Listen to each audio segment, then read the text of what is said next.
ընտրել եք, ում եք ընտրել։ Որ որոշած չլինի, ես այստեղ չի լինի։ Ես նույնիսկ ասեմ, որ ես քարոզողներից մեկն էլ ես եմ Ռոբերտ Սարգսյանի համար։ Ինչու եք որոշել հենց Սարգսյանին ընտրել։ Գիտեք ինչ, Ռոբերտ Սարգսյանի մենակ համեստությունը, մարդամոտությունը, այն ինչ որ նայա բնակչության հետ կարում անմիջական շփման մեջ ամեն ինչ պարզաբանի, ասի, ես չեմ հիշում, որ մեկը մի հարցով դիմացել լինք, մերժացել լինք կամ օգնած չլինք։ Այդ անմիջականությունը, իր պարզությունն է ինձ գրավում ավելի շատ։ Ինչ հեսեր եք կապում իր հետ, ինչ փոփոխություն։ Դե գիտեք ինչ, ես որ ասեմ ինքը ազգային ժողովում ամեն օր ելույթ է ունենում, չէ, բայց նրա կատարած աշխատանքը ներսում միշտ երևում է։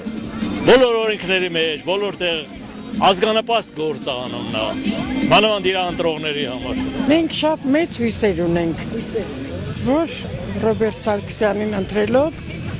բարելավելու է մեր վիճակը, ժողովրդի վիճակը։ Ռոբերտ Սարգսյանին։ Ինչու։ Սիմպատիան բռնեց նախ։ Երկրորդն է շատ լավ բաներ եմ լսել իր մասին,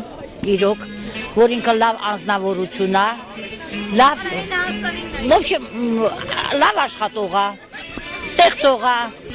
Ես չեմ գիտա ինչի, բայց իմ մոտ այդ բնավորությունը կա, որ ես մարդկանց վստահում եմ ու իրան վստահում եմ որպես երիտասարդ։ Ընտրում են Սարգսյան Ռոբերտին որպես լավ մարդ, որպես լավ աշխատող ու հույս ունենք, որ ամեն ինչի պիտի հասնենք։